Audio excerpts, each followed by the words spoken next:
Good evening, everybody. I'd like to call the February 10th, 2014 Board of Education meeting to order. Roll call, please. Pamela Adams, she is not here tonight. Trustee Guido is also absent. Trustee Lane. I am here. Trustee McDonald. Here. Trustee Shell is here. Trustee Schoolmaster. Here. And President Barry. Here. I did hear from Trustee Adams and Trustee Guido that they won't be attending tonight's meeting. Next item, please. Pledge of Allegiance to the flag. Ms. Veronica Jacobus, principal of Long Elementary School, will introduce students who will lead in the Pledge of Allegiance. Good evening, everyone. From Long School, we have fifth grader Megan Flack and fourth grader Caden France, who also serve as our junior commissioners and members of our recycling committee, leading us in the pledge this evening. I pledge allegiance to the flag of the United States of America and to the republic for which it stands, one nation, under God, indivisible, with liberty and justice for all. You two could come forward. He's got a certificate to give you. Oh, you got to sign them. Nice.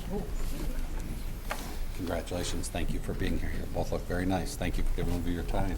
And thank your parents for being here. And they look great, too. Yeah, that's what I said. Dressed for the occasion, which is really super.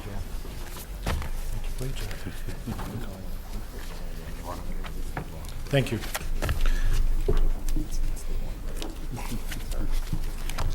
Next item, please. Superintendent's update, agenda items. None on agenda and just one on non-agenda. You know, you may have heard the governor has come out with his budget proposal, and it has continuation of helping in retirement, the 52 best practices, and $83 for a foundation increase for us. That would be the best we've done in the last 4 or 5 years, and which is in a way a sad commentary. And that $83 would give us about $1.5 million, which is what we need to help us with increased costs with utilities, insurance, and the like. And that is part of the budget presentation that you'll be getting later. Now, again, this is just the governor's proposal. Now the House and Senate committees are scheduled over this week and next week, to review the budgets and then begin the process of coming out with their own budget. In most years, when the governor proposes a budget, things only get better. I worry this year there's different opinions on how to spend the money. Income tax relief, roads, a lot of different opinions. So I'm not sure that, even though we're going to right now budget, because by best practices we have to put a budget out there, we're going to include it with the warning that we may be coming back and having to take some or all of that out. But at least from the starting point, this is the best budget that we've seen under the governor's proposal. And so from that, at least it's a positive start. Trustee Lane. Superintendent Whiston, do you know, perhaps, I didn't see it in anything that I read, but do you know what total amount out that the governor is taking out of the supposed $1 billion surplus for schools? I know there's 6%, I think, that was going to higher ed, and he's talking about putting some of it at least in roads. What? Out of that billion, about, in round numbers, $300 million was K-12. Okay. Thank you.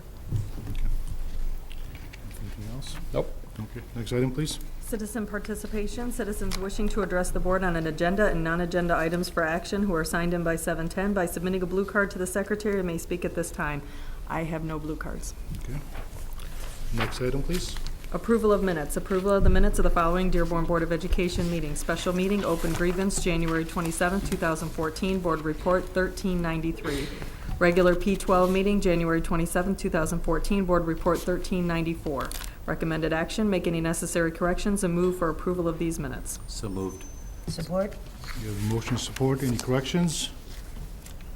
Comments, questions? If there are no objections, the motion will be approved. Next item, please. Recognition and acknowledgements, commendations. Tonight, reading the commendations will be Dearborn High student Marquise Lloyd. If you'll please come to the podium. Yep, right Absolutely, front and center. Nice to meet you guys. My name is Marquise Lloyd. We're reading commendations today. Thank you for being here. I'm just gonna say right now, I just got part of them, so don't be upset if I butcher some names. Don't worry. right. We do that enough on our own, so. I'm glad to help you. For the Dearborn commendations, to the students who are part of the Dearborn High's Business Professional of American team, 24 members of the group will be heading to the state competitions in Grand Rapids this March. As a 4, we'll be sending 5 students, 14 will be sending 1, and good luck to all the Dearborn students who will be competing at the state competition. Excuse me.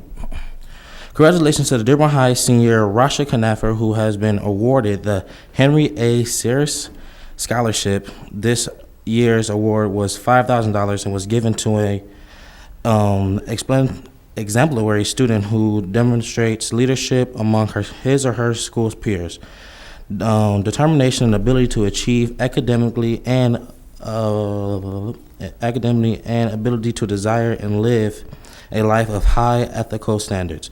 Also, Raman Kadu was awarded the Comcast Leadership and Achievement Scholarship. This $1,000 scholarship was awarded to an exemplary senior who demonstrates leadership and has been actively involved in serving his community.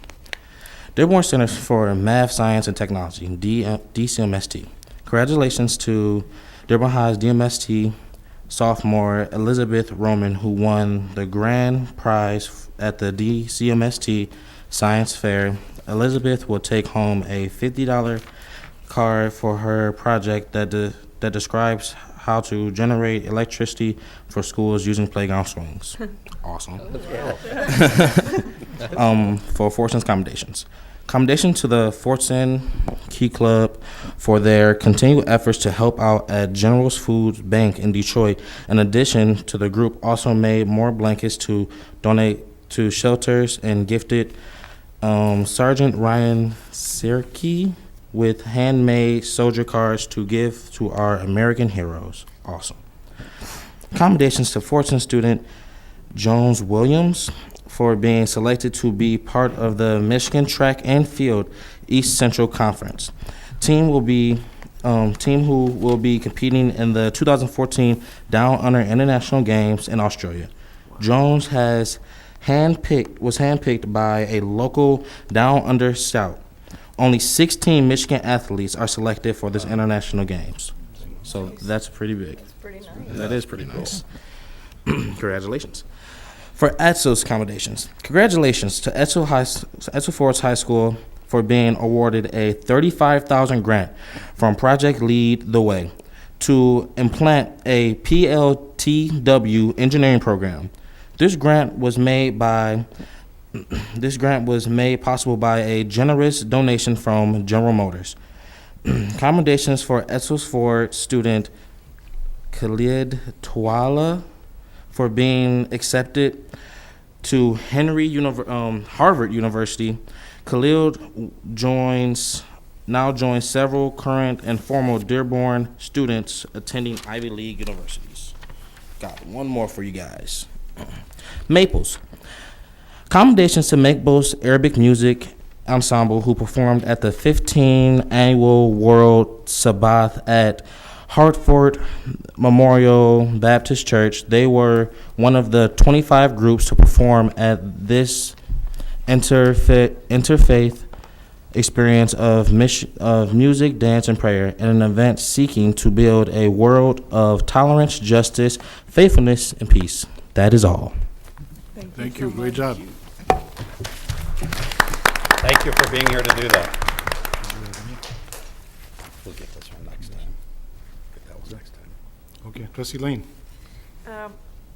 The mention of the science fair, I mean, it's so awesome. We all know that kids' energies on swings is practically limitless, so I'm curious about that. But as a suggestion, I don't recall that we've ever had any of the science fair winners come, but if we have time, perhaps we could invite a couple of the winners to come and demonstrate, or at least explain, if not demonstrate. We could benefit from that. They can demonstrate.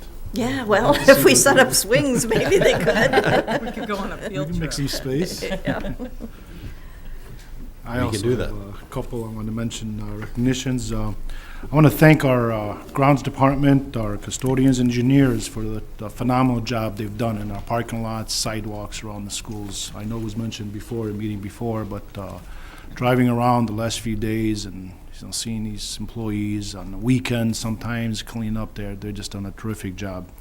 Also, as a parent, I drive my sixth grader and drop him off at school, and I know at every building we have an implied system where to drop off your son or daughter and pick them up, what have you, but there's always that one or two parents, and you know what I'm talking about, that just feel that the rules don't apply to them.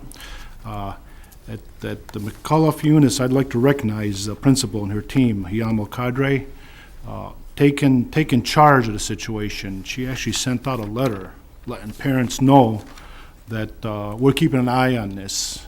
The school is, and I know she's involved, the police department. So I guess this goes out to the other building and parents. Don't be shy. If you get that one parent that's, safety first. If jeopardizing one of our students, please let the principal know. At this time, I also would like to thank the mayor, the police chief Haddad, and Dearborn's Finest for their presence this year. I've seen, this is the most I've seen the police officers in our parking lots and around our neighborhoods. Yes. So it's been a good, so thank them for that. And in the fall, we all talk about football. In winter, we talk about basketball, but we had this thing called wrestling that we pay attention. And I just found out recently that our superintendent was a wrestler. Oh, yes. I won't Way go back into when. about the pictures. But this past weekend, individual districts took place. All three of our high schools were at one location. And I'd like to personally thank our athletic director from Etzel Ford, Mr. Bafficano, for being there. This is an away event. This is his time off, but he was there to support our kids.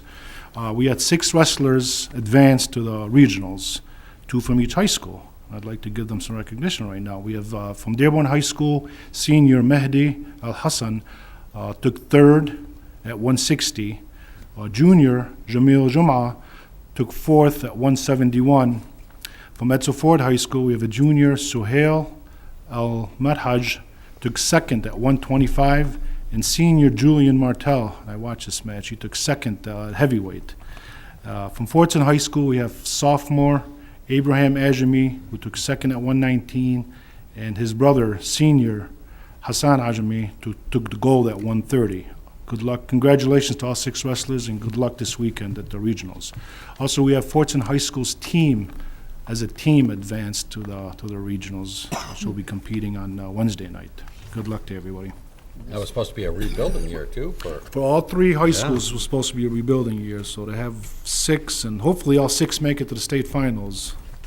very The exciting. swimmers might be a little annoyed with you, because I think some of them are going to be advancing also. We'll bring them at Had the a next great board year meeting. swimming as well. What's that? Swimming. Yep, we'll bring that at the next board I meeting. was at the meeting, I had, Mary, don't get me in trouble. We will bring the swimmers to us next board meeting. Real quick, next item, please. Special reports, middle school math, Mr. Brian Whiston, Dr. Gail Shankman. Yes, we do have 3 reports for you tonight that were asked for by the board.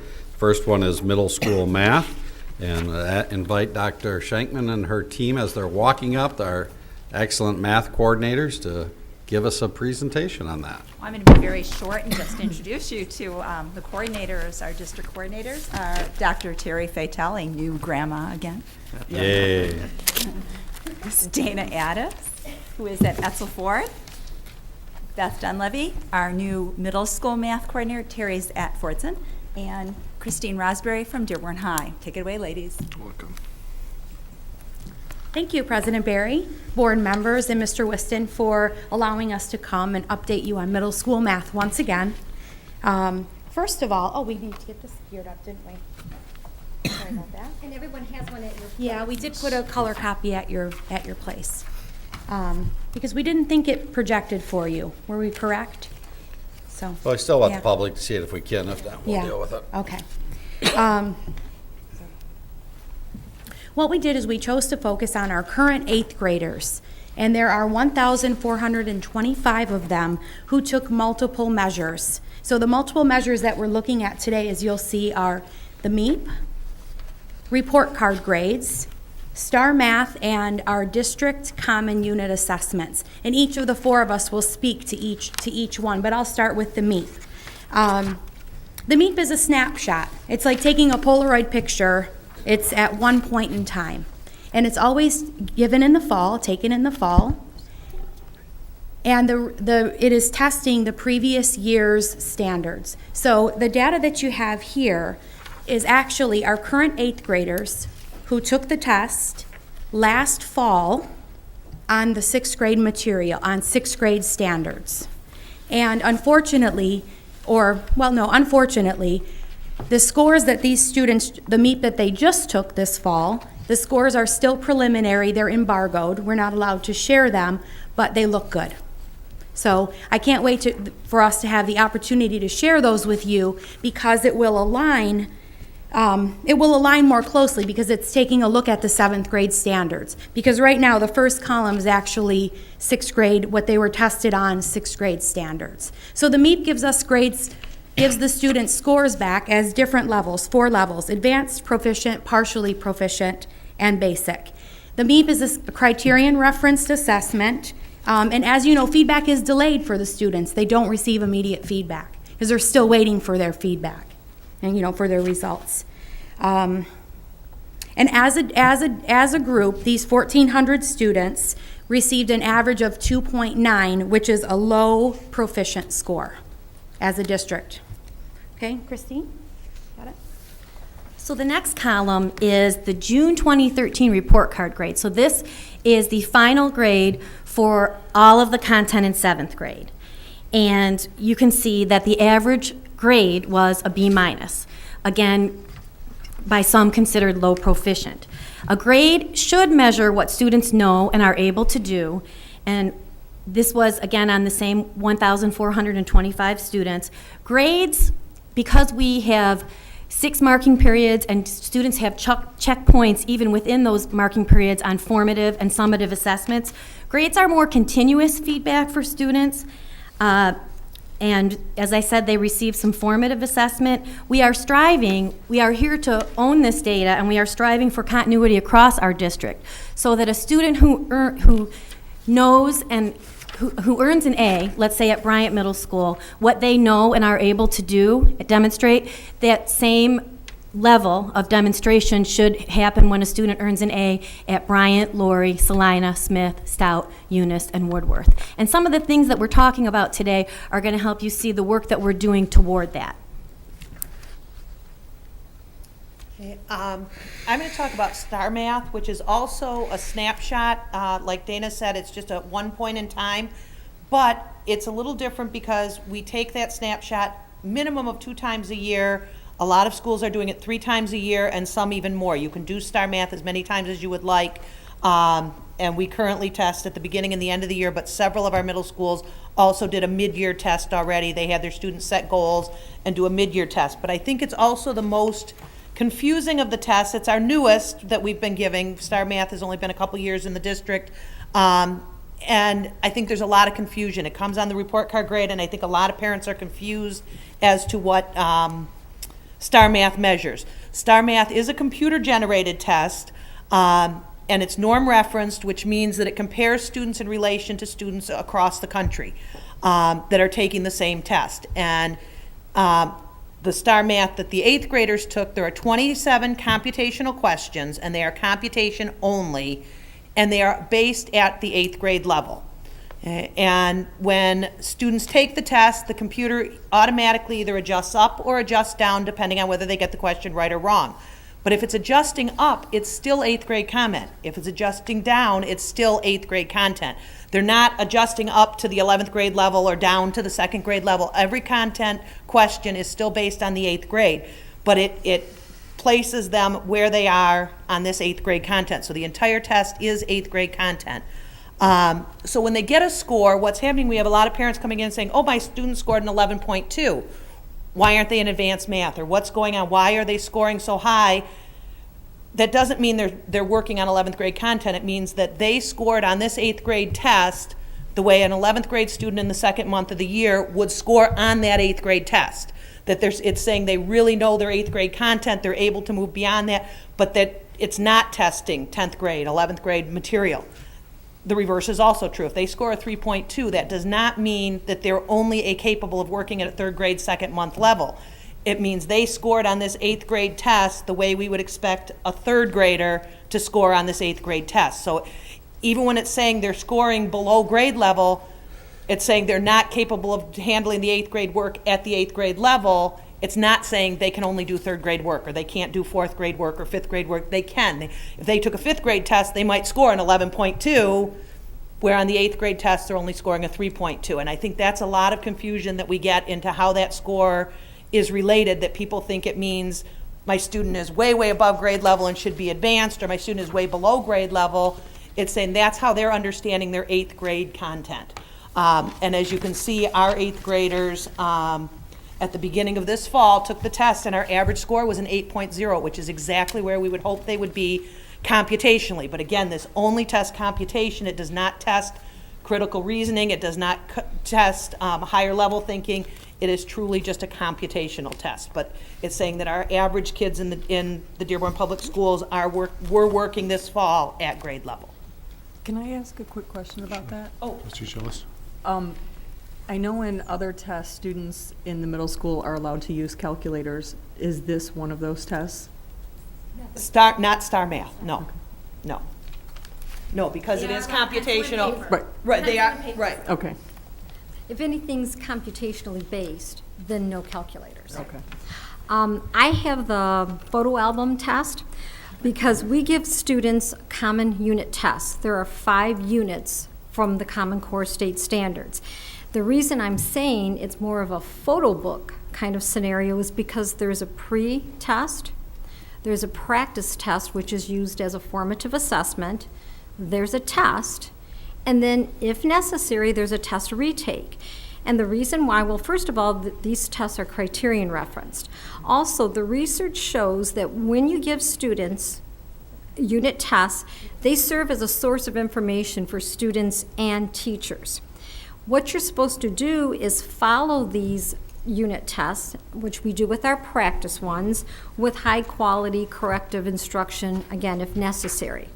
Then finally, we're supposed to give kids another chance to demonstrate success. And that's where all the research is going with this. So we set ours up to follow that research.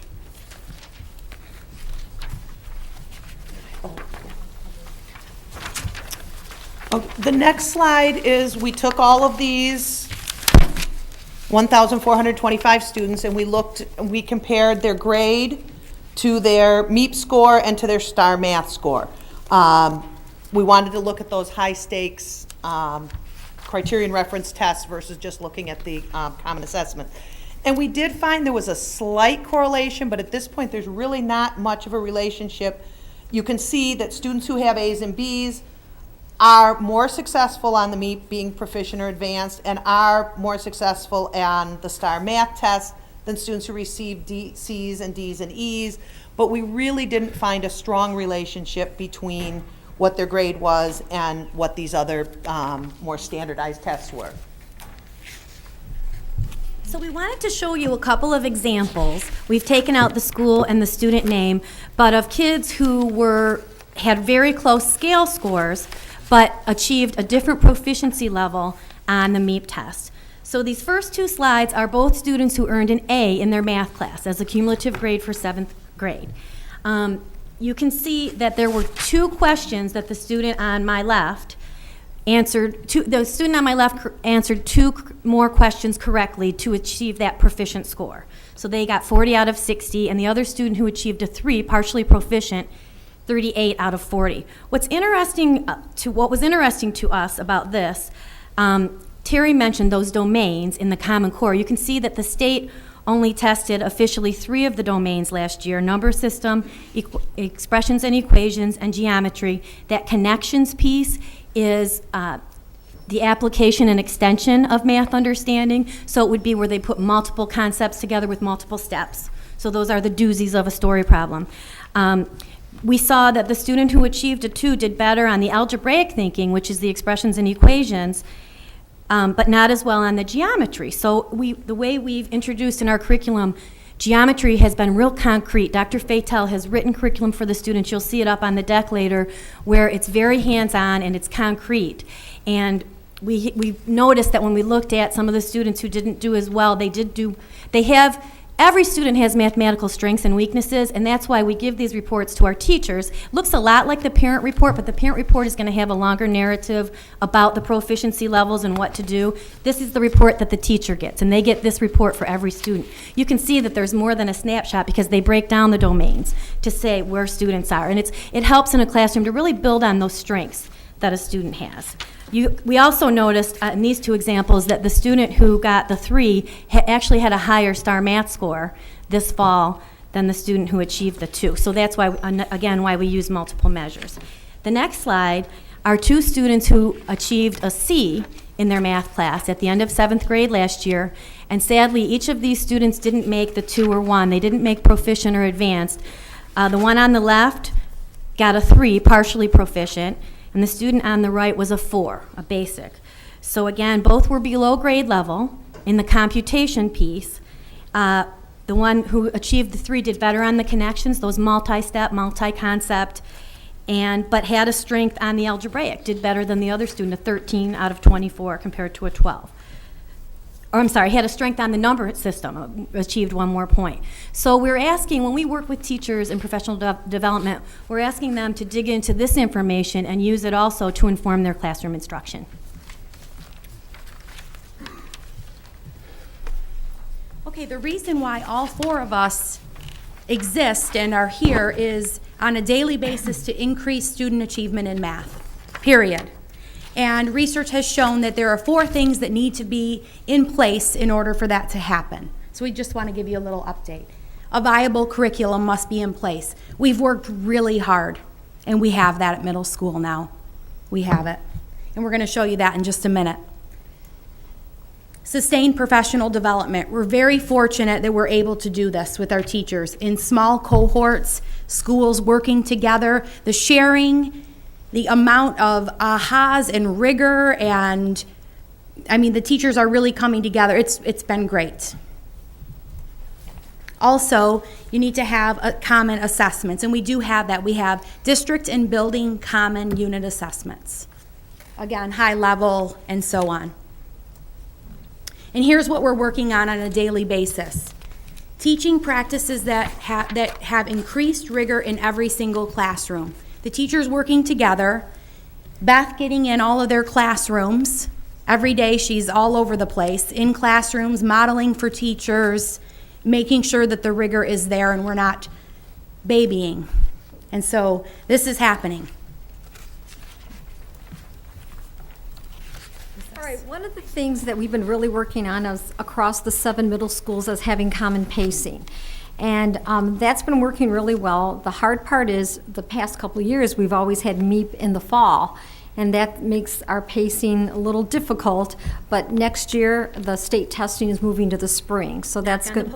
Yeah, knock on the podium. But anyways, our common pacing has been working really well. Schools have been checking in with each other. We've been discussing it at our PDs, et cetera. Now, the hard part is, and every district in the United States is experiencing this, because the Common Core are a national curriculum. There's no textbook yet that has been written to accommodate these new standards. That's why in the previous couple of years, we've had up to 20-some districts coming to RPDs, because there's nothing offered at Wayne County RESA. They've been paying Dearborn to come to RPDs because there's nothing written, so they've been getting all the lessons and units of instruction that we've been giving to our teachers. And what happened was when the Common Core came out, there were some textbooks. It was on the order for them to come out. Well, then the Common Core was released, so the publishers splashed all over the titles, all correlated to the Common Core. But they aren't. When you look at them really closely, there's huge gaps. So right now, it's just a waste of money to even try to get one of these books when they're not correlated yet. We keep waiting for that publisher to finally write that book. So thank goodness we have the Dearborn Education Curriculum, also known as the DEC. The teachers are so excited over the deck. If you could go and look into it, if you look at we gave a snapshot picture of it. When they pull up whatever their Common Core they're on, 6G1, 7NS4, whatever. Your next page is a snapshot of. You'll see the next page, right. The teachers can go into that, and then there are many files there where they can use those to teach that curriculum. We've paid very close attention to the wording of the Common Core and made sure that the lessons definitely correlate to that Common Core.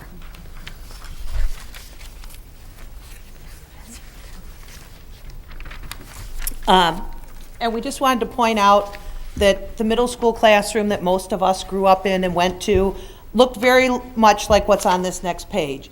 The teacher standing in front of the room, the students sitting in rows, the teacher lecturing, giving sage on the stage, giving them the almighty, and the kids here, wah, wah, wah, wah, wah.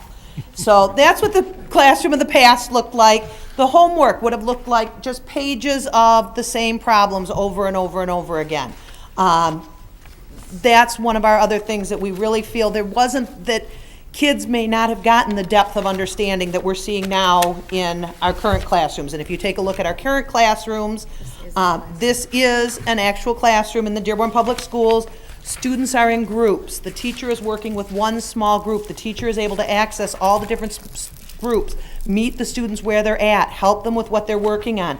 Students are doing hands-on. Students are going from one center to the next. They're working with things where they're getting a much deeper understanding of the material, which should raise our rigor, which should raise our standardized test scores, because when they're doing it and they're building these things, they're getting a deeper understanding, they're getting more critical thinking skills because they're having to put it together. The teacher's not just telling them, they're experiencing it, and they're getting that deeper understanding and that deeper learning, which will lead to better scores when they're taking their standardized tests. Also, some of the things we've been instructing the teachers in, one thing we're doing is SLOT. It means sustained learning over time. A typical unit, this is the graphic I use with our teachers. A typical unit is like this in any school year, right? Well, with some of the more difficult units, we've been teaching them to take that unit and spread it out over time. So they may be teaching 2 different units at once. One would be more of a computational kind of a unit, the SLOT unit, and the other is more of your main unit where they're going into their groups. And the teachers have been really giving us some very positive feedback on how much they're seeing their kids are retaining. And what we're really getting is from the next year's teachers saying, oh my gosh, usually I get the kids and they're struggling with this, but I couldn't believe it. I gave them a pre-assessment and they did so well on it. So they're seeing success by doing something over a longer period of time. And by doing that, they're checking for understanding and being able to differentiate instruction much better. Now, another thing we've been stressing in our middle school classrooms are the 8 mathematical practices, which are the skills necessary for critical thinking.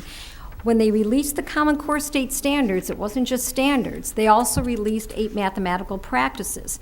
And they're part of how we teach, not just what we teach, but how we teach.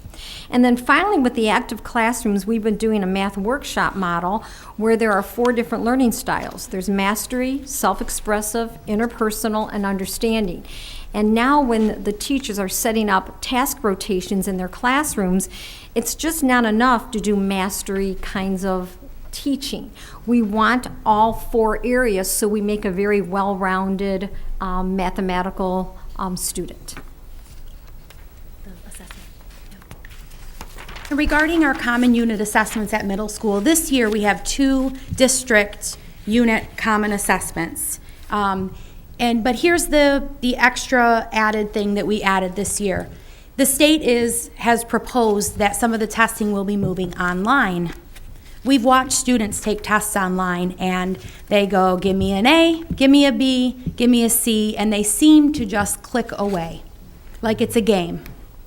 We can't have that on high stakes tests. And so what we have implemented is the tests are online. However, we require that the students show all of their work on paper.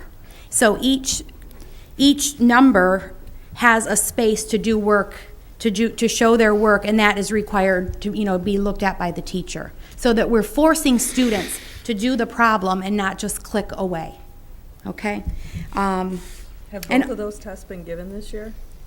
Just one so far. And Just are one. those scores given to parents?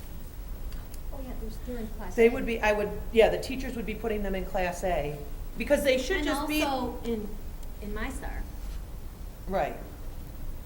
It is in Yeah. Class A. They They're should be in available in Class A, Class A. and they should also be on My Star. You mean Right, like you're right. via Parents wouldn't Parent have Connect? Parents wouldn't have Class A. access to Class A. That would be for But the Right. teachers. One but has it- been it- given. But it should be in their grade books, because these are not something separate. The common unit tests are meant to be their unit tests. The one we gave so far was number system. Yeah, Parent Connect. Parent Connect. For sixth grade, and then the number six. Right, we did number system, I was thinking eighth grade, since we've been mostly talking about our examples have been eighth grade, but sixth grade was geometry, and seventh and eighth grade was number system. And those were, what they should be is just their unit test. The teacher shouldn't be giving their unit test, and then the common assessment is When- something separate. When would that have been given? Because I That have an was eighth in- grader, and I don't recall this year seeing one Common Core test on Parent Connect. Yeah, it was in November. It's been called a unit test, though. Right, that the teachers might have Well, just the labeled, Common Core, the Common tests normally stand out to me because my son receives 100% on all of his tests given by his teacher, but on the Common Core test, he doesn't get 100%. So usually it stands out, and I haven't seen that this year, but it was in November. Number system. Okay. right, look Common for the number assessment, system, yeah. And that's the idea of the common, these are not supposed to be an extra test the teachers are given. Right. It's supposed to be their unit test that they're taking on that unit. When we finish the unit, there are 5 units, and our goal is to eventually to have 5 common tests, but right now we have 2. And the goal is that that's the test they're giving as their unit exam, that's what they should be using as their unit exam, not as an extra test. So they're not taking one number system test and then the district test. That's our goal. And then do you guys use the data that's collected from that Yes, to I have gone analyze the to, system? I have gone to every middle school and sat down with the teachers and talked about their results. So I know they're there. I don't know where maybe yours have shown up. But I've spent time with the teachers, and we've talked about what were their strengths, because I can break that down. What were their strengths? They can do it too. But Right. I've gone through and said, this is where your school scored very strongly. This is where your kids scored strongly. This is how they how they compared to the district. And so we've had some good discussions with each individual group of teachers. The advantage to Class A, and that's why we chose to do it in Class A, is you can get a tremendous amount of data from Class A, broken down by question, by who answered what, percentages. I mean, there's a lot of information in Class A. Well, That's and why to we me, do it those that way. things are helpful for parents too, because when you're talking about math, I don't know what to help my son with, Mm-hmm. but having a diagnostic type test to say these are the areas in which, you need to concentrate, it kind of, is there a way that we can maybe present that information to parents? Parents. Yes, we'll figure that out. Conferences, I would say parent-teacher conferences. Well, at parent-teacher conferences, you wouldn't have that information. Yeah, not the first round. Oh, You yeah, can maybe print not the screen, first see, we one, do but the 5 spring one. common assessments, only 2 this year were online. So the 2, Beth spoke to the 2, but there's also 3 building common assessments, also written at the district level last year, that they're just not administering on a computer because of lab availability, et cetera. And so the 2 that they take on Class A, at the end, you can print Give them lots screen of feedback. with, but that's sometimes a cost issue. Right. And I know it was powerful for kids, because if you were proficient on that benchmark, it'll be green, and whereas when you're struggling, it'll be red, and that helps kids kind of zone in on Focus. what they need, Yeah. what they focus on. Now, here's, we showed you an example of how we've been training the teachers, because this was a Common Core state standard for grade 6. G was the geometry, and it was the first standard. And it was composed and decomposed polygons to find the area. And the reason we brought you this example, it was pretty awesome in the fall, because these 6th graders this year are 7th graders, okay? And teachers are so used to, because our previous standards where you just give the kids the formula and tell them to compute it. Well, the Common Core said no, not for 6th grade. have them compose and decompose polygons to find the areas. Now, this is something which was much different than our teachers have been used to doing, and obviously it wasn't in our textbook. So they're such awesome teachers, they followed it and did it. So 7th grade comes along. I'm in a 7th grade teacher's classroom. Now, she's reviewing some things to get ready for the MEP. And one of it is we did a really neat group activity with surface area and with the nets, and the nets had different shape faces, and they had to figure out the areas. So she had 7th grade and advanced 7th grade. So the first 2 classes I was with her for the day were 7th grade. And it was so cute because when they got to the faces that were triangles, instead of the kids going, "Miss, I don't know how to do this. Come help me. I don't remember how to do this," they all started composing those triangles into rectangles and figuring it out. And I thought, oh, well, probably maybe when the advanced 7th graders come in, I wonder if they would use the formula. Advanced 7th graders came in, same thing. They composed, they did their, composing and decomposing process. And in 7th grade, that's when they start really hitting the formulas. But in 6th grade, who wrote the Common Core felt that students weren't developmentally ready for it. And they were right, because our kids didn't, if they forgot something, usually kids, how do I do this? How do I do this? They didn't. They just composed and figured it out. So it was a really good example of that Common Core, how the teachers followed it, and how the next year, a whole summer had gone by, they were able to pull that tool out of their toolbox and use it. So while we don't know a lot about what next year's state test is, we do know that the way students are tested in the Common Core is more conceptual understanding and reasoning than it is the formulaic way that we learn math when we showed that classroom before. We do know that for students to be successful in middle school math, fair doesn't always mean equal. Fair means every student getting exactly what they need. Assessments enable us to determine what each student needs. But for us to be accurate, we need multiple measures for student understanding. We need evidence gathered over time in different ways to evaluate how effective our teaching and learning process is. Tomlinson and McTighe suggest that we gather a photo album rather than a snapshot of our students, so we can differentiate instruction based on a more accurate evaluation of their learning needs. So the MEP, our classroom grades, cumulative and along the way, STAR Math, and common unit assessments are important parts of our math photo album that we will use to make sure that all middle school students become successful problem solvers, career and college ready. Thank you. Thank you. Trustee Lane? Yeah, I believe several of the Common Core ones, of course, should be correlated with national data, so we can, everyone will know where we all are nationally, where we are, I assume, after that, internationally probably as well. Mm-hmm. So I'm curious about a couple of statements that I heard. Somebody said that next year or this year are changing the test to the spring. That's what the state is It's the word telling on the us. street. Okay, because I think as an educational community, one problem we've always had is, okay, we have a test. We teach to the test. Then the next year they change the test. Then something else replaces a newer, better system. It is ridiculous that we can't stay with one system for 2 or 3 years to see whether it bears fruit or not, especially something as massive as the Common Core.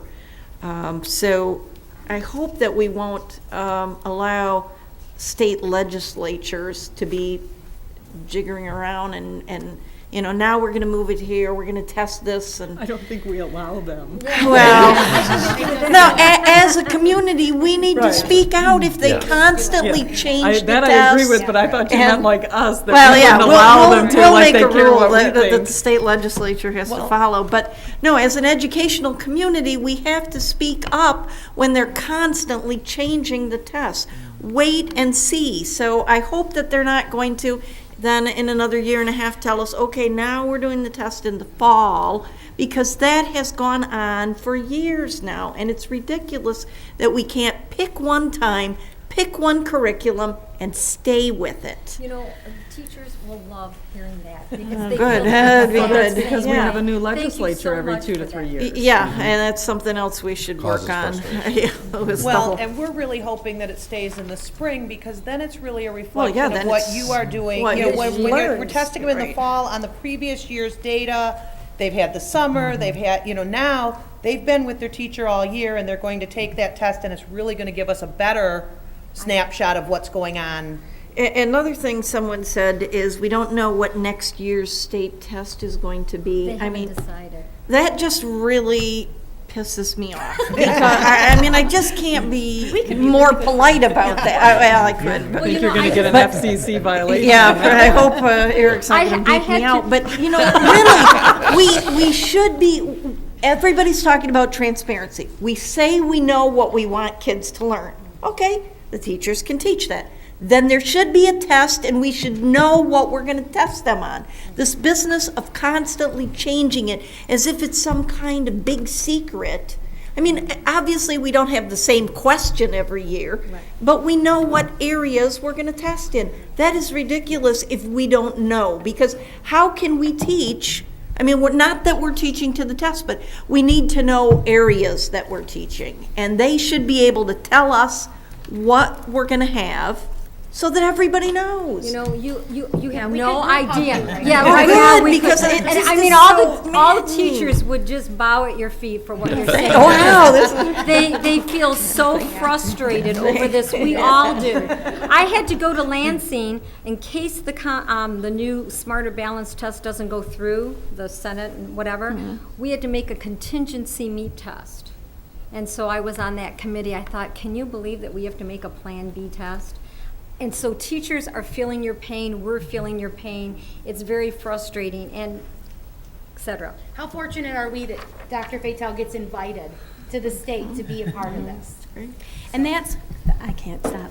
That's why we've tried to be really, have continuity with our district common assessment. There's a pre, a practice, a post, and a retake for every middle school student. We haven't changed the items because we haven't seen the state test. So we've had, the same, those building assessments that we discussed, they were last year's building assessment. So, well, it just so that is, kids to and me, it's teachers just aren't like the bowling with the state pins budget. covered. Let's have some regularity with this. It shouldn't be hocus pocus and different every year, because we can't really plan if we don't know what we're aiming for. So don't be at the national level or at the state legislature whining about why American kids don't do well on tests when you change the test constantly. So, I'm telling you, we love you. Yeah, same thing with budget too. Let's get an idea. I know there's variation, a little bit of standard deviation, but we shouldn't be into a budget year and not know what we're getting. We should be rational about this. And if we act rationally, we plan rationally, we'll get rational results. But that's why we have to use this data responsibly, because you Right. can see how teachers, school districts are bounced all over the place. Yeah. The teachers are teaching their hearts out. Oh, yeah.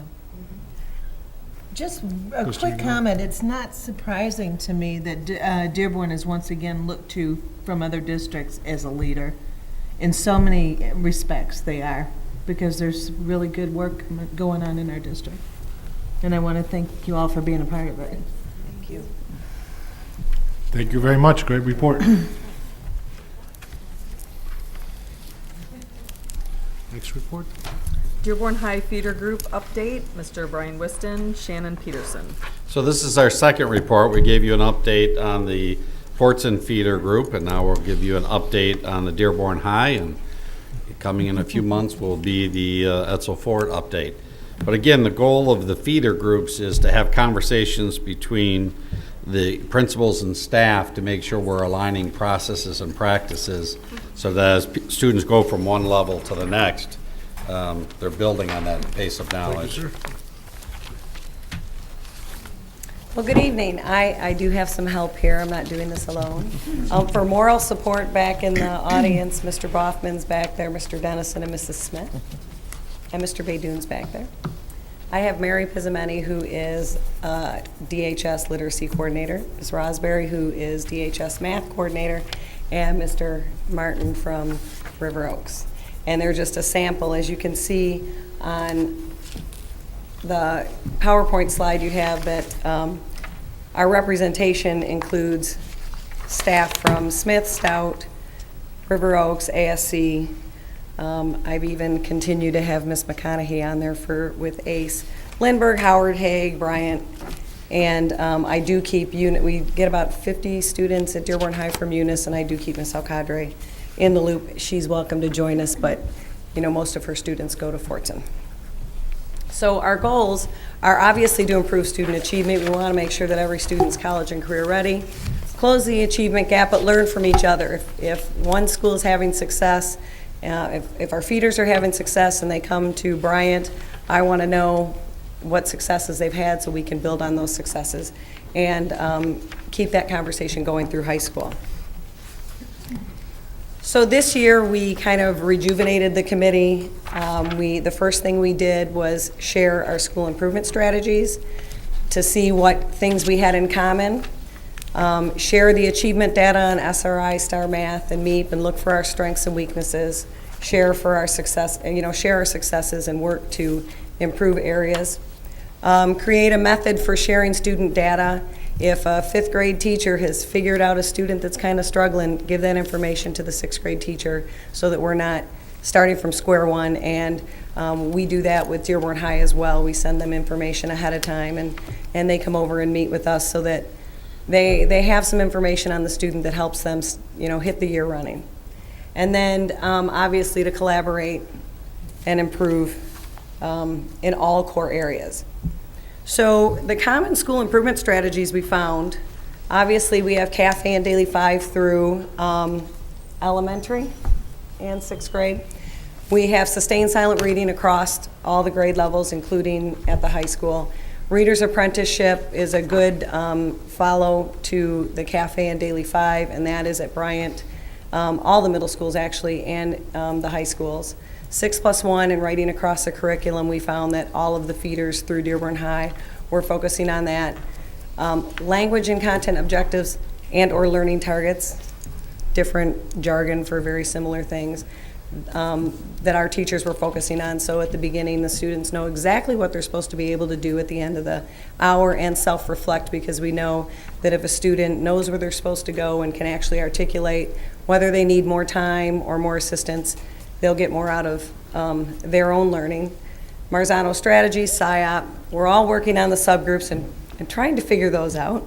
And close and critical reading is secondary as well. So we found that we had all those common things going on without planning together ahead of time, so now we could just get to build on that.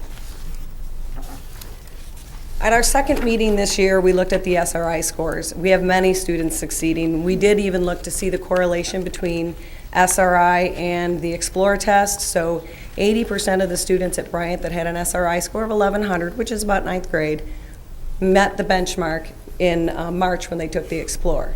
So we found that there was correlation to that data, and we're looking toward, we're going to look at the Star Math this spring. That data I couldn't get my hands on it in the fall like I wanted to. What we did at our feeder school meetings was we all brought sample SRI student tests from the various grade levels, elementary through the 9th grade, and looked at students that scored basic, students that scored at grade level, and then students that were advanced, and looked to see if we could see any glaring issues. We did find that vocabulary was a huge issue to being successful on SRI. Academic language, that it's helpful if we create a common language, so from 5th to 6th and 8th to 9th, our students don't have to learn different educational academic terms for being successful in class. They can make that jump. And this is a tricky one, and I think we're going to be working on this one for a while. Vocabulary is very individual, and in order for a student to be successful in reading, we have to build their vocabulary. And the words that I know are obviously different than the words that she knows, and we also have to monitor, because what gets monitored gets done. So how do we make sure that the vocabulary instruction is individual for the student, and how do we monitor that when I'm a teacher that has 150 students? So that is a work in progress. Writing? So language arts teachers got together on January 24th, the 5th to 6th, and then the 8th and 9th grade teachers. And language arts teachers got together to talk about writing. We talked about the process of writing, not assigning writing, but a process where students learn about the pre-writing and the drafting and the editing and the sharing to come up with that final product. Those opportunities they can't be rare. We need to continue to do that throughout all the grade levels. It creates opportunities for students to see that real-world connection to writing and just makes for better writers. We discussed the importance of collaborating to create common practices and common academic language. We all use 6 traits. We use the traits because they describe good writing, and we can break down the traits or look at them holistically, but talking about good writing at all the grade levels creates that commonality for students. We talked about a common practice of having teachers model good writing, showing students how they write, using good authors to show good writing with mentor text. And those types of experiences help students see that they have a confidence in writing. In fact, at the end of this first semester, a 9th grade teacher asked her students to do a reflection on what students thought of themselves as writers. And a lot of them said that because of their experiences in the process writing in elementary and in middle school, that they no longer had a fear of writing, that they knew how to start and they knew what was expected of them. And that's a huge hurdle for us. From there, we can start developing those good writers. In the future, we'd like to continue to examine those good practices of writing and to take a look at the common practices across grade levels to align with the Common Core state standards. We're looking at a progression of writing in all grade levels, a progression of language and grammar skills, so that when a 9th grade student comes to Dearborn High School, we know what the experience that they've had in grammar and language in elementary and in middle school, so they can start using language to reflect the kind of critical thinking and advanced learning that they're having in their school. So we know that these practices will just make better writers. We know that building on this is going to make more confident and proficient writers. So as Shannon mentioned, we have some data on the horizon to sink our teeth into regarding those school improvement plans that we looked at Hague, Howard, Lindbergh, Bryant, Smith, Stout, a little bit of Eunice, and Dearborn High, to see how those school improvement plans are related to the data that we're getting back from the STAR Math, from our MEP tests, our Explore tests, for last year's 8th grade and our current 9th graders, and we're also going to the ACT Aspire this year for 9th and 10th graders. We also have the ACT MME coming for Dearborn High, and we have District Common Assessment in math. So the high schools take those 2 common assessment years that we mentioned for middle school. The elementary takes 4 common assessments. And it's the same style where students get multiple practice attempts before they take the actual test, and then there's always a retake opportunity on our common assessment. So we have a lot of data to look at as a feeder group to figure out how our school improvement plans are working together and where we can have tweaks to increase student achievement. The other thing that came out of that, Shannon's going to speak about an articulation meeting that happened on January 24th, where 5th and 6th grade teachers met together at Bryant with the feeders, and the 9th grade teachers from Dearborn High Academy came over to Bryant to meet with 8th grade, is the math teachers talked about determining computational skills to be mastered where and when in our curriculum, and to create some expectations and help communicate that to our parents, so that kids who are struggling, we want to intervene and have practice for them sooner than later. Thanks.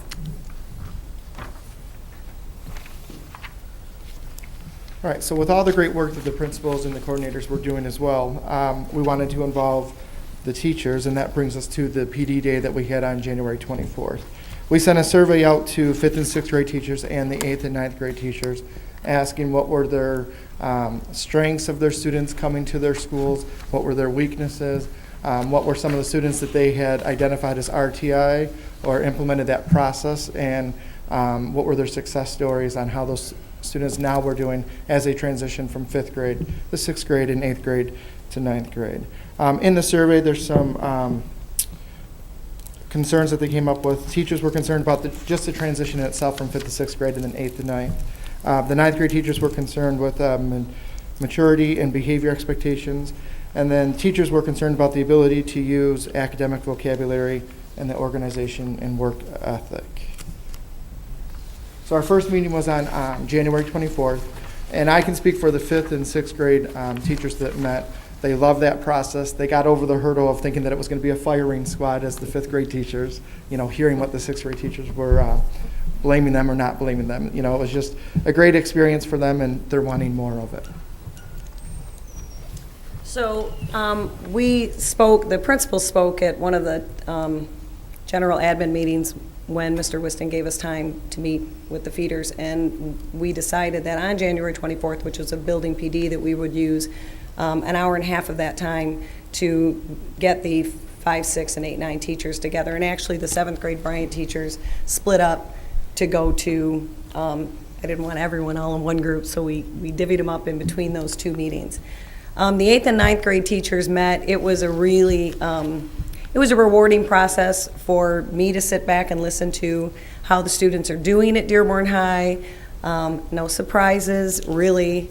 And then to break up into the core areas and hear the teachers just talk about what they're seeing and what would help. And then when the very next day, it was nice, one of the Dearborn High language arts teachers emailed an article to all the language arts teachers that were present in the conversation.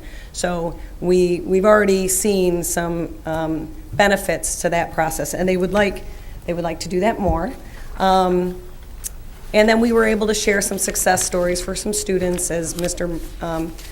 Martin said, that, you know, we had really put some things into place for either at the 5th grade or the 8th grade, and see that they're being successful in the next year. So that was excellent. Okay. So where are we headed? Well, there's so much to do in so little time.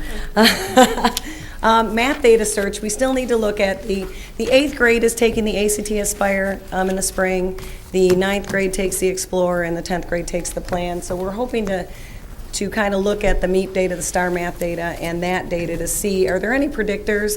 Are there any, skills or standards that if we made sure those were the first power standards we hit, would the students see more success? So we're going to be looking at that. Course-specific meetings, we've already had one at Dearborn High in the morning, or at Bryant in the morning of the 24th.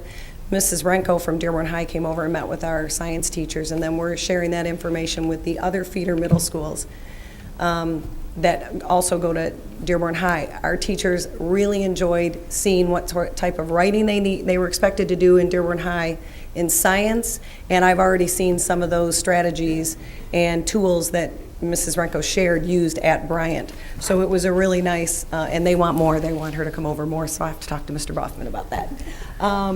Subgroup data search, that we're still working in that area. And when you think you've found some success in one area, then you got to see what works in the next area and who's having success. English language learners, it goes back to that vocabulary a lot of the time, and so if we figure out that piece working together, I think we'll see some growth there as well. One thing that the teachers said that they would like and that we plan to do is have the DHS administration meet with the middle school assistant principals and principals about behavior expectations, because we know if we protect that learning environment, that more is going to happen in the classroom, and just make sure that we have consistent expectations. And then obviously we would like to plan more 5, 6, and 8, 9 meetings. 8, 9 meeting, did you want to share?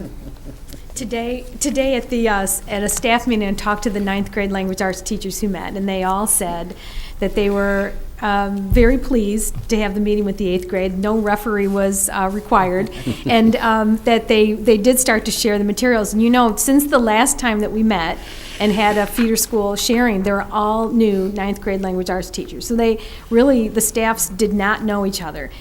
So this has been very helpful. They all thought they felt comfortable communicating, emailing, talking to each other, and that's only going to improve things. So they were looking forward to another opportunity to do this. Questions? Questions? Trustee Lane? So this is for Ms. Pizzamenti. The internet has just really enriched so much. I mean, that we're able to collaborate in larger and larger groups. And I know with the resources for writing, it's amazing that you can write something, you can go in, you can upload it, you can get feedback from people all over the place. I don't understand this, where are you going with that?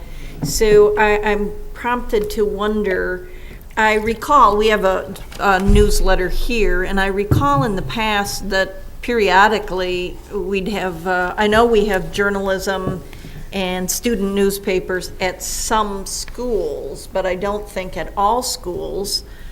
So my first question is, kids, well, a lot of us do better when we know we're on game as opposed to just goofing around. If we're writing for someone, like David Mustonen is all the time. So if you know you have an audience, you maybe are going to write better than if you're just writing for You're right. your teacher. You're talking about that authentic writing. Right, so that exactly. we know that that's a So- real product that's being shared. Right, so how much do we use their writing for either, I mean, I almost never see it in a school newsletter. It really should be. I recall in the past, I know that the hearing impaired does put selections of their students' writing in their newsletter, but also, how much are we using student newspapers? The We Bolt is have one, the and- very traditional formats of, we have the journalism class and we have our school newspaper, of course, the yearbook. Well, we could have, I know that they used to do it at middle school, and there's no reason that it couldn't Sure. at elementary too. I mean, they But you're write- right, there are so many other formats now with online formats, and we have the iBlog. Lots of teachers are using iBlog and having students share and do that kind of student response that you were talking about.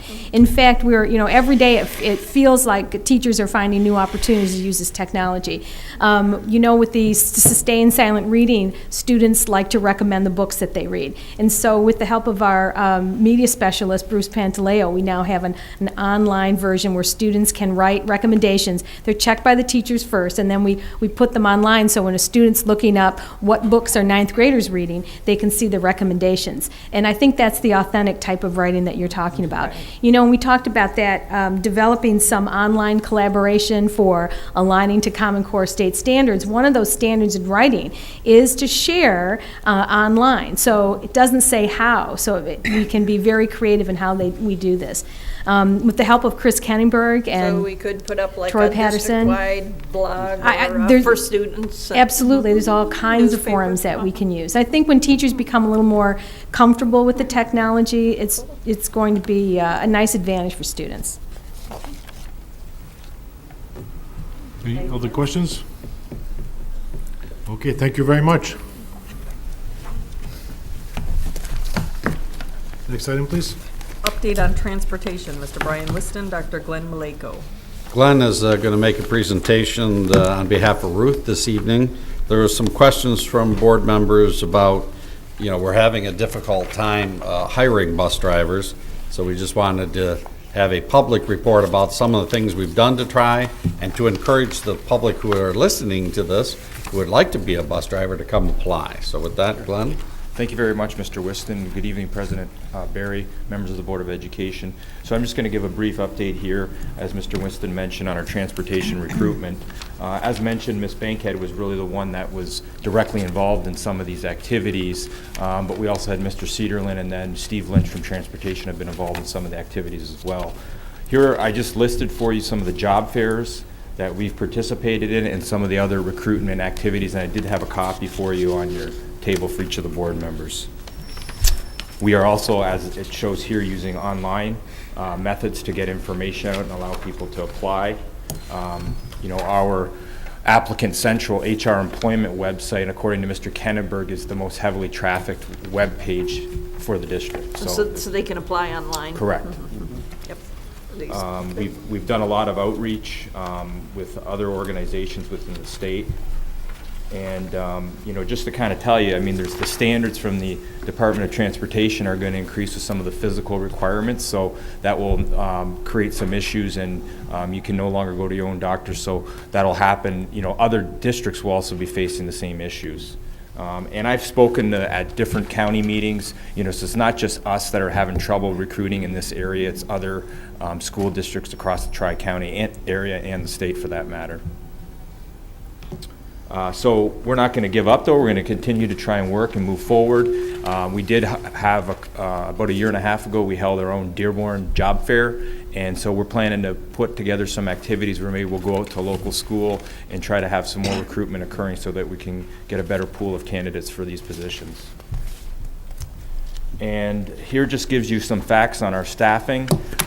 We have 11 full-time employees we call. Understand that anything below the 7.8 hours is part-time, so that's why you see so many part-time, but they're actually within the union and they are regular employees, and just the nature of how their day goes. 2 supervisors, and then our current budget that I placed here, just under $7 million for all transportation costs. I'm going to post this information, so if anybody's interested, within the public, they can contact, the Human Resource Department, and I put the phone number there, and I also put the web address. Give us a call. We'll be happy to get them into the right direction and allow them to apply and support them with that process. That's it. Jim's being bad, just ignore it. Is there any questions? Glenn, were we getting Yes. about 25,000 hits a month on our website for the applicant central posting online? I'm not sure the exact number because he Okay. didn't mention, but when I spoke to him, he said it's a very high traffic site. I can get you that information if you're interested, though. No, I just, obviously it's obvious to a lot of people in our community that we have job openings in the Dearborn Public Correct. Schools, and we're looking for people to take these types of jobs.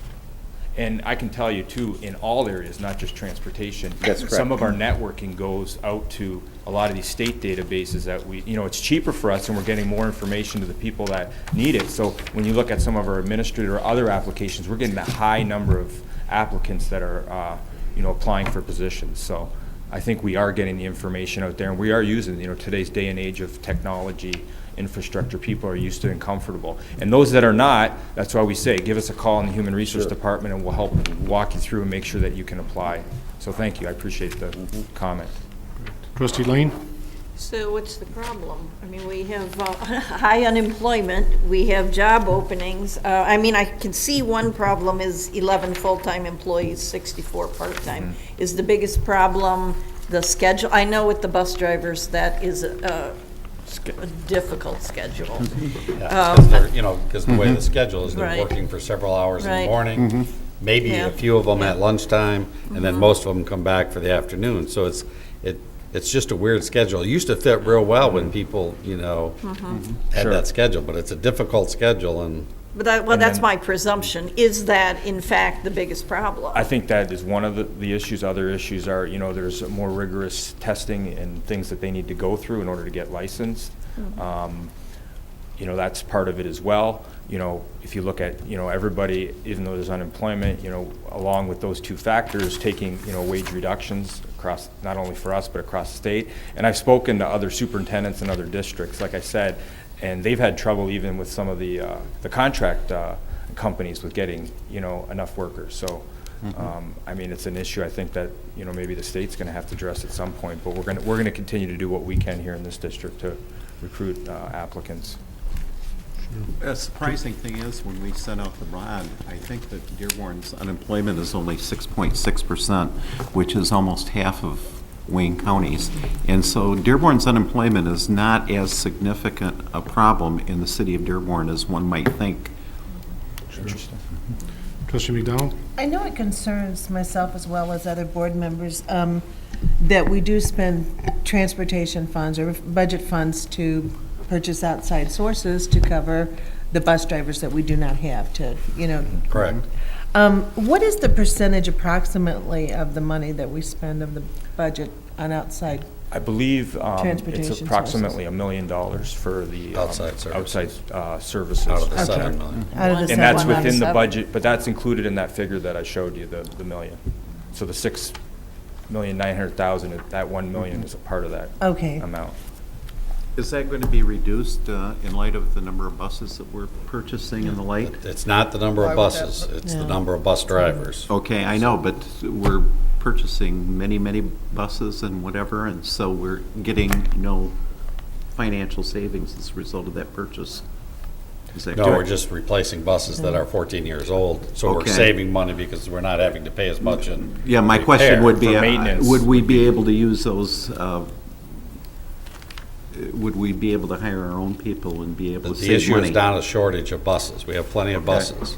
The issue is finding employees. I was gonna say, and I don't think it's a matter So of us we are not spending wanting $1 to hire million people, a we year can't find them. because of the fact that we can't find employees to drive our buses? Well, we would be paying, if we No, I hired understand them, we that. would be paying them relatively the same thing, wouldn't we? I mean, it's Yeah. just a matter of, Whether we're paying them to work for us or through the private company, we'd prefer to pay them to work for us. And if we could hire the bus drivers, we will do Right. that. We, while we appreciate the outside firm but we're we not work doing with, it to save money or No. because we don't No. want to hire people, it's just we haven't been we able can't to be able, find them. we can't hire. We even worked with the union, you can see in the list of things we've done, we've actually even worked with the unions itself to try to get bus drivers. So we will hire bus drivers. Does the private company have an advantage as far as salary is concerned? Well, I think they have an advantage as compared to salary, but they don't have an advantage as to benefits. Okay, so they're No, paying. but they may be able they're- to work more hours. Yeah. Because they could work, Mhm. in the morning for this district, in the afternoon for that district. Okay. Trustee Lane? Of our people who do become full-time employees with us, either as bus drivers or for any other category, do we have a preference for, I mean, all things being equal, I'm assuming that they're all qualified. Oh, absolutely. But do we give a preference to people who came through our system? Well, what we're trying to do is, we have those that are come in and are part-time, more like on a substitute type level. And it takes so we build from within. It generally takes, I asked Ms. Bankhead and I've talked to Mr. Burek, and it takes generally 1 to 2 years for them to maybe get in, depending on their quality and how well they've done. Obviously, we want high standards, so it takes about 1 to 2 years for them to get in as what we call a part-time full. And my question is, are we letting them know that if they are successful with us as part-time, they're gonna be the people that we're gonna hire, as opposed to just going out and grabbing somebody else who has no loyalty to us? Absolutely. Good, okay, thank you. But with Obamacare, does an individual benefit by working full-time? I know that we've been able to, purchase medical for the individual that works full-time, but I thought one of the arguments against Obamacare was that individuals don't have to work full-time and they can get medical benefits through purchase programs. Well, the requirement, I know, is the 30 hours, I believe, is going to be the bar for the new Obamacare as to whether or not, they're considered part-time or if they get medical benefits. Right. So. So even if they're working 7.8 hours, they still would qualify? Correct. Under the Obamacare. Yeah. And so then we're going to be at a greater competitive disadvantage, possibly. Sure. I get the point here what Trustee Shells was saying. Yeah, I do too. Just the fact that we're not hiring, our bus drivers, at the end of the day, it's not saving us any money. We're still spending the same amount of money. Right. Yeah. Well, And obviously, would rather have we them would in-house. rather have, yeah, we'd Well, rather we have can our monitor employees and we and, can mentor and we can control. sure. We will hire qualified bus drivers instantly. There are a lot of benefits to having our own. 100%. Yeah, Maybe no we question should about that. Maybe we should put want ads in our buses, so when the bus drivers from these other companies are driving their buses. I was gonna say, what are you talking about when they graduate? Just saying. And when we did our job fair about 1.5 years ago, the union was involved in helping us get the information out, and then they put it across the state, or MFT website and whatnot. So they've, we've been trying to work with them as well on getting workers. I still like the fact that, we're doing our own testing, our background checks. I mean, we want to know who we're hiring. Absolutely. We should never get to the point where lower that bar just to hire. Sure, and I think we're ahead.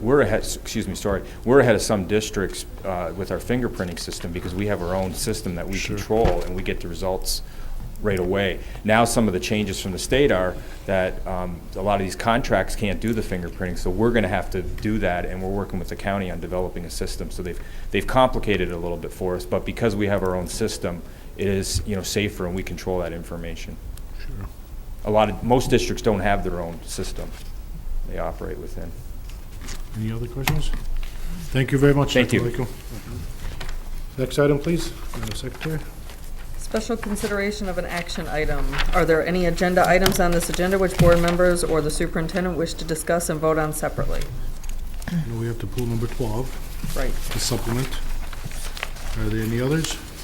I don't believe that it needs, I didn't see anything that needed, Was A any roll of the call. board members wanted pulled? Okay, I see that. So, move that action items numbered 1 through 11 be approved as recommended in this agenda. Anyone? So moved. Support. Support. We have a motion, support by trustee Lane. Are there any objections? Motion is approved. Mr. President, I did want to introduce, since you just approved her, Sarah Dirksey is here. Sarah, if you could come up and introduce yourself to the board very quickly. Don't worry, they already voted on you, so you can't make a mistake now, but welcome to the Dearborn community and the Dearborn district, our new AP at Dearborn High. Thank you. I'm really excited to be here.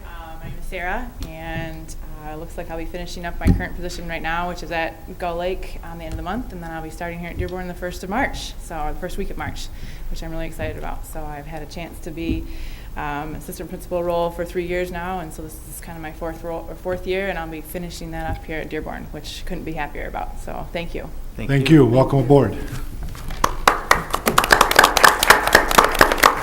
Thank you. We also Action number- oh, go We ahead, should read also the probably summaries. speak on number 9, the recognition of the January graduates. Just a big congratulations. Very exciting, and you do have a list in your packet of Dearborn High, Etzel Ford, Fortson, Henry Ford Early College, and the Dearborn Magnet Program of students who have graduated in January.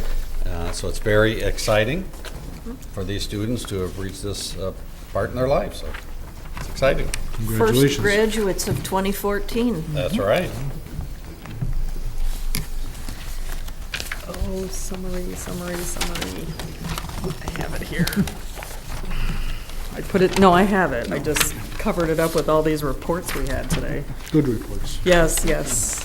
But paper nonetheless. Summary of agenda action items. Number 1, approval of warrants, which are items for payment by the district and have been reviewed by the administration.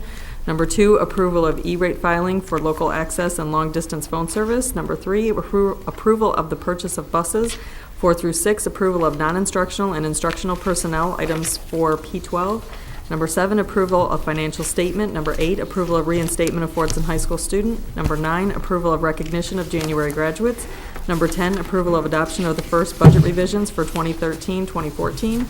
And number 11, approval of appointment of Dearborn High Assistant Principal. Thank you. Now we'll go to action item number 12. Number 12. This is the Dearborn Federations of Teachers grievance. Background information, the Board of Education will vote to approve or deny the Dearborn Federation of Teachers grievance that was originally filed on November 7, 2013 and was discussed in an open meeting hearing on January 27th at 6 p.m. in room 13 at the Administrative Service Center. The chair will entertain a motion to either approve or deny the grievance. I will move to deny the grievance. I second. We have a motion, support. Are there any questions, comments? I did want to just quickly comment that we do want to sit down with the union and work with them to see if there's any suggestions they have to make changes to this process, and we'll bring those to the board for consideration. Agreed. I think that's From an what I important. hear, yes, the board I think welcomes that's an that important discussion step. too. Yeah. Hearing no objections, the motion will be approved. Do we need we don't need a roll call on Do that. we need a roll call vote? I don't think so. Let's do one just in case we do. Before then, we do a roll call. I'd like to see it. I don't have a copy of it. And- A copy of what? The motion. It's not Number 12. It's a supplement. It's a supplement. I don't have a copy of it. The motion was read, it's not written. Yeah. I meant, the motion's not on there. The motion was said verbally. I didn't have a copy of this. Oh, okay. Gotcha. It should have been at the table. The No supplement, problem for that. I don't have. Okay. No problem. I heard it read, but I'd like just a second to look at it in Okay, writing. thank you. Trustee McDonald? Yeah, I was absent during that meeting of the grievance, and the information that I received was just kind of very, very general, so I was wondering if I can get some more information, not here, but on the, Yep, we'll give it to you. thank you. Roll call vote, please. So we're voting now We are on the voting to motion deny. to deny. the grievance, yes. Trustee Lane? Yes. Trustee McDonald? Yes. Trustee Shellis, yes. Trustee Schoolmaster? Yes. President Barry? Yes. I would just like to say that, for the benefit of Trustee McDonald, that the grievance hearing, while it was a technicality of whether or not the board was in violation of the contract, I think that the conversation that happened during that meeting was well received by both sides.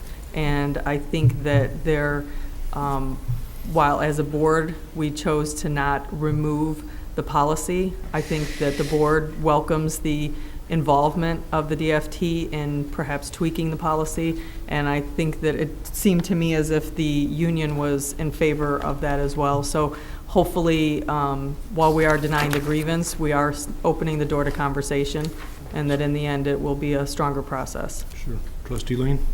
Yeah, adding on to that, I think that our goals are the same with the union, with the district, with the board. We don't want behavior. There was a long discussion about how behavior feeds into grades, whether grades correlate with test results, and that was part of the presentation now. We'd like to know that grades, that results show actual mastery. There was a long discussion of that and how one thing or another might have unintended consequences. Our goals are the same. We want to have students being able to work hard and to show mastery both. The only disagreement is whether they, in a small number of cases, when students can show mastery without showing work, what we do. And that's generally a very small number of students that don't need to turn in homework or don't need to show their actual work.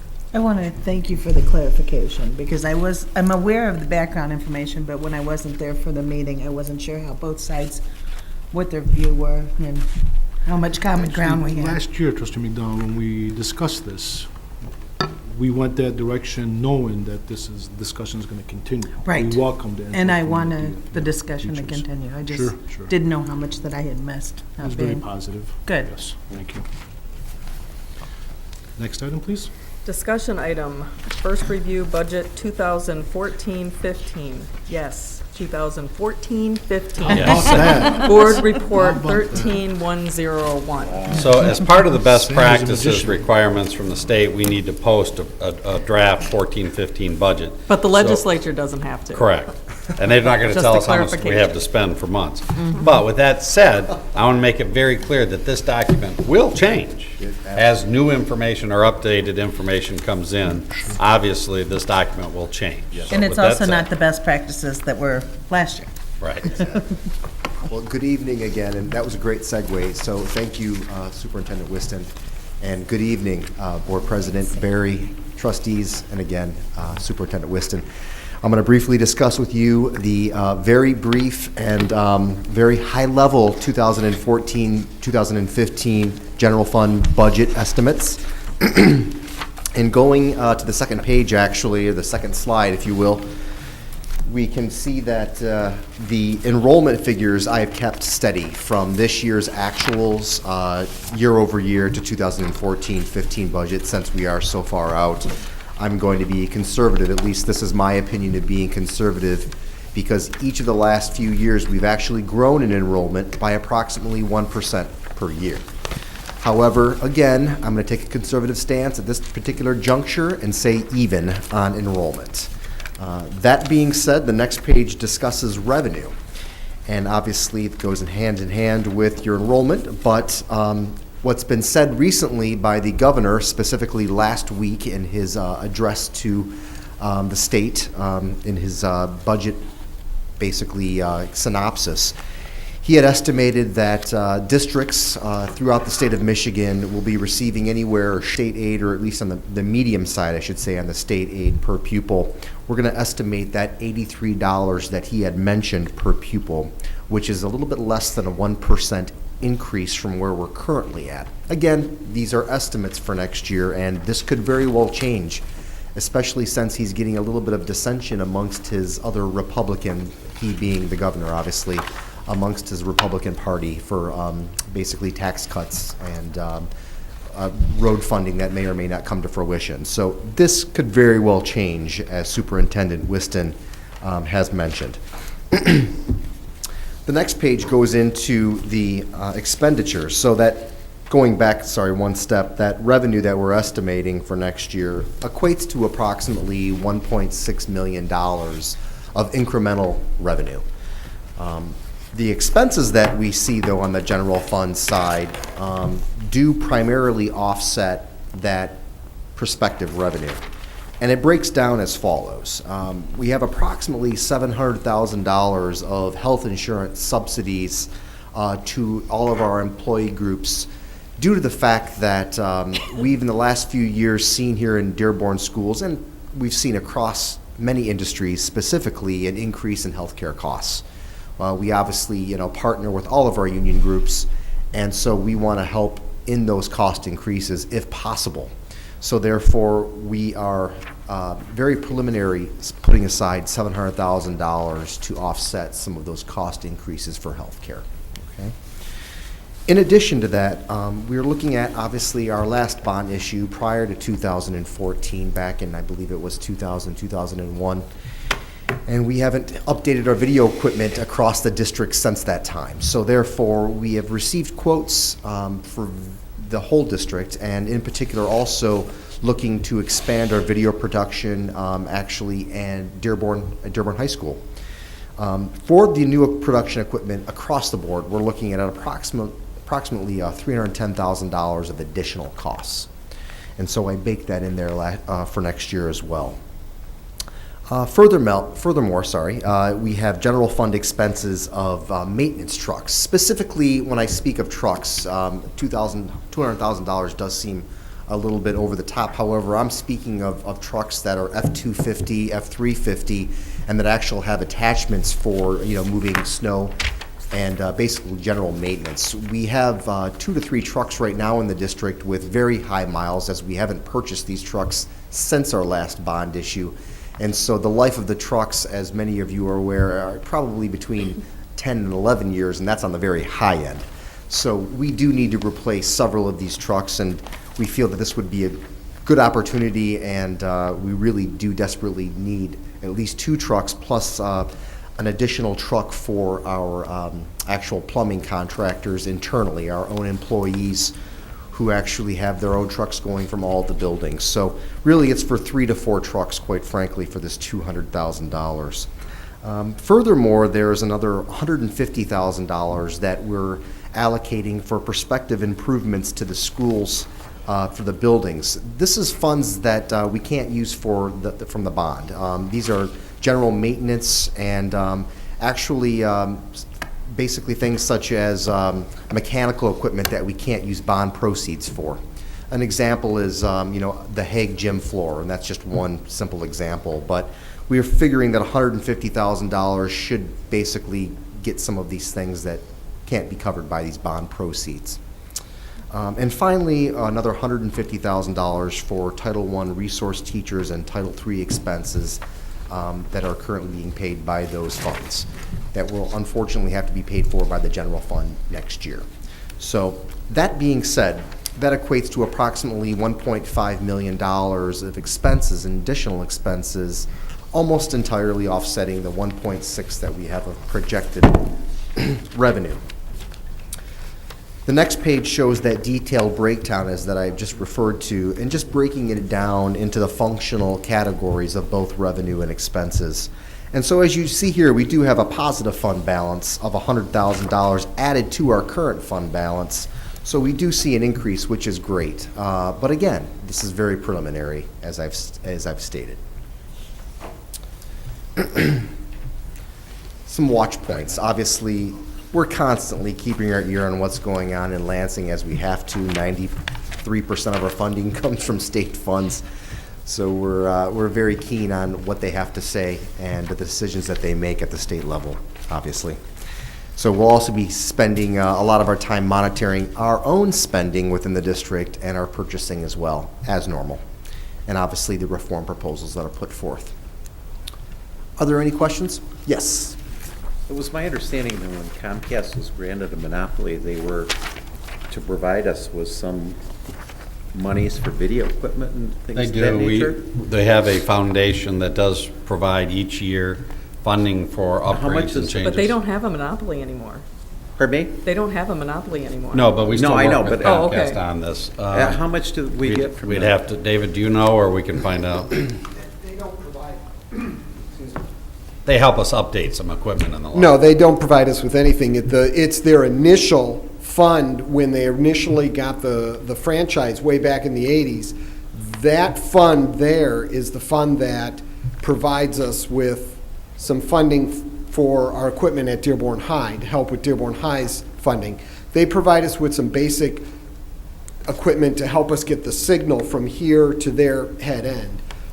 But as far as any other funding goes from the cable companies, Okay. that is non-existent anymore, and it's no Okay. longer in the franchise agreement. Obviously, that's something that, you know, I'd like the people in our community to know about, because it's something that people constantly ask me about. You know, do we get funding from Comcast and things of Right, that nature? and remember, there are, And- you've got Comcast, you've got AT&T. Oh, you've got yeah. Wow, so you've got several different, And cable DirecTV companies within probably, the city. too. We And could start all selling the- all commercial the space on our satellite. board meetings. Yeah. Pardon me? We could start selling commercial space on our board meetings. We can't do that. I'm just kidding. We don't need our meetings to be any longer than they already are. So anyway, I But knew believe me, that, trust I me, knew we've that they been asked if provided we us a could. lot of, supposedly over $1 million to start off. Correct. And, you know, I just wondered if they were still providing us with, In a way, yes, in a way, they do provide, they still, it still helps maintain the program at Dearborn High. Okay. So there is some funding coming in that direction. and now government, the state government has taken more or less ownership of the retirement package? No. I mean, we pay about $31 million in retirement costs. We pay about 24 million of that, and the state pays 7 million of Okay. that. So 31 million total cost, But they've kind of indicated that they're going to be holding us harmless. and that- right around the 25% rate. That's correct. Yeah, okay. Yes. Any other questions? Not a question, but a statement. Sorry, I know the soapbox has been hot and heavy today, but I really think that we, as citizens of this great state of Michigan, should send a list of best practices that we think the state legislature should adhere to Oh, in order for yeah. them to get their paycheck. Yeah. Because I Great think it's idea. obnoxious that we even go through this process. We're required to have a budget by June, even though we don't get the amount that's going to be put into our budget until October, sometimes November. And so for them to ask us to do this process in February just seems kind of redundant and useless.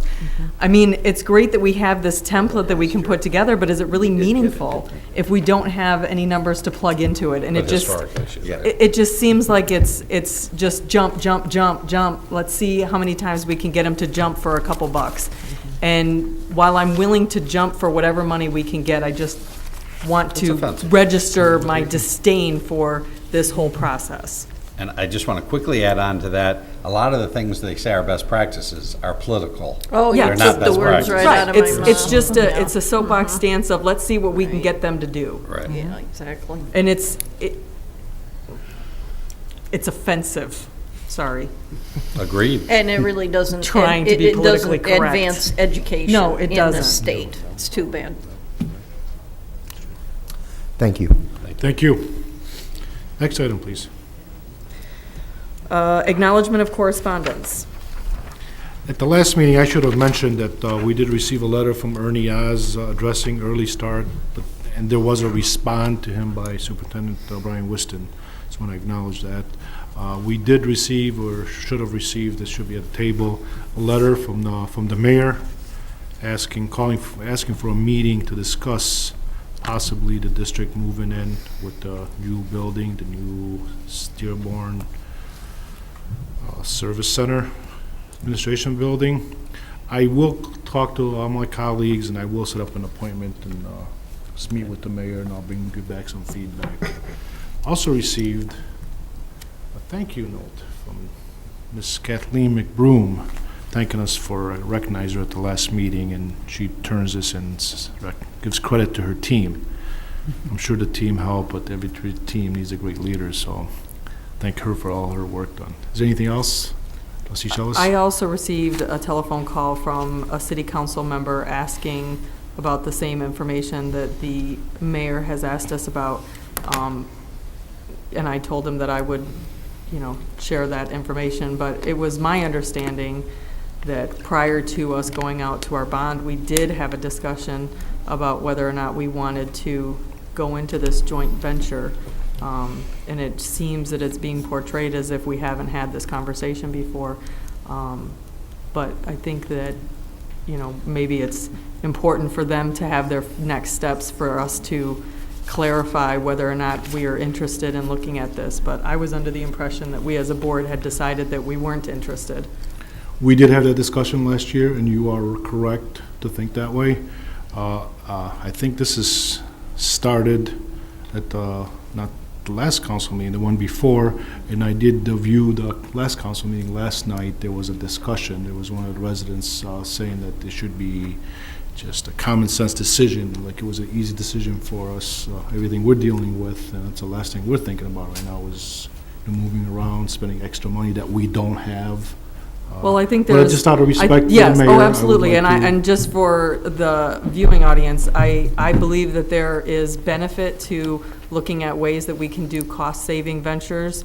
If not with the city, I think that the college is a prime example of a way that we can do some cost-saving ventures, not adventures, but I guess they could be adventures.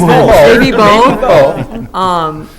So I don't want the viewing audience to think that we haven't considered it or that we aren't looking at it. It wasn't as clear-cut in my mind, if I remember correctly, when we did a cost-benefit analysis. It wasn't a glaring jump-out number that said, oh, you should do this or you're stupid type situation. So I just don't want the people at home to think that we just, let this opportunity go by without even taking a look at it. We did give some serious consideration. We did look at some numbers, and the numbers weren't that advantageous for us. Perhaps they were advantageous for the city, but not necessarily from us.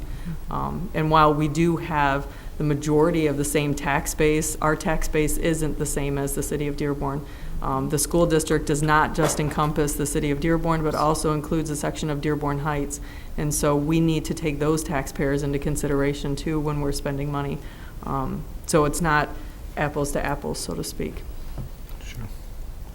Thank you. I just want to quickly mention, you also had, I think several or maybe all of you got a information about roofing that I have responded to you. Sure, as. sure, yes, you did. Yeah, thank you.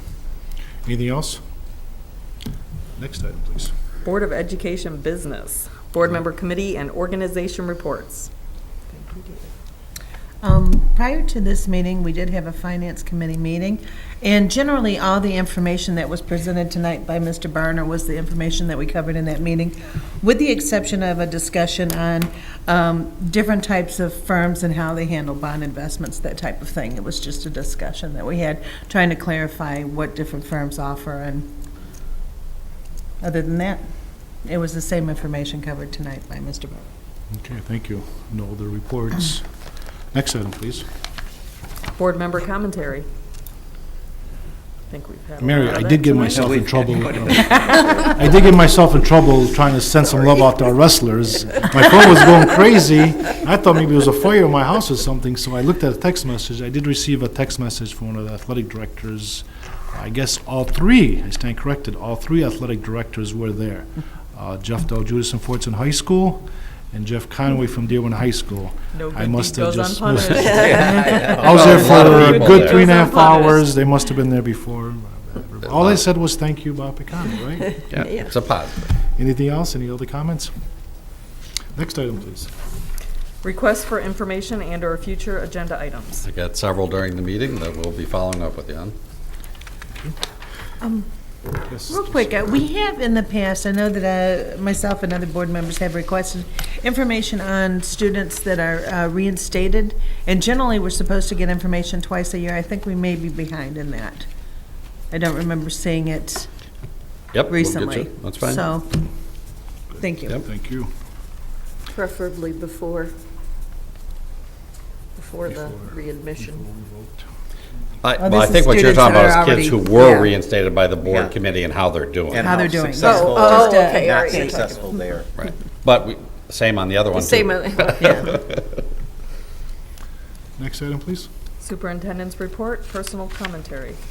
I just want to remind the board that I will be going to the superintendent's conference the next couple days, and then the following week, while we're on vacation, I'll be on vacation. So Dr. Jill Choco will be acting superintendent this week, and Dr. Glenn Maleko will be acting superintendent next week, although I will stay in daily contact with them. Mardi Gras? And we do have the Mardi Gras coming up on March 3rd or 4th. It's one of those 2 dates. I thought you were suggesting that he was going to Mardi No, Gras. that we have Mardi Gras coming up for the Dearborn Foundation. It's always a very good event here in Dearborn, so anybody that would like tickets can contact myself or Dave Mustonen. And of course, as part of the Mardi Gras, we do sell 100 tickets at $500, with the winner getting $25,000 and the foundation getting $25,000 if we sell all 100 tickets. Anybody that would like to purchase one of those tickets can see Jim or I. We're both selling them. Thank you. Next item, please. Future meeting dates. Monday, February 17th, 2014, HFCC meeting, 7 p.m. at the Andrew Mazzara Service and Conference Center in the Roseno Boardroom, Henry Ford Community College. Monday, February 24th, 2014, P12 Board of Education meeting, 7 p.m. at the Administrative Service Center in the Frank Franchi Boardroom. Monday, March 10th, 2014, P12 Board of Education meeting, 7 p.m. at the Administrative Service Center in the Frank Franchi Boardroom. Monday, March 17th, 2014, HFCC meeting, 7 p.m. at the Andrew Mazzara Service and Conference Center in the Roseno Boardroom, Henry Ford Community College. Okay, if there are no objections, we are adjourned. Stripped on that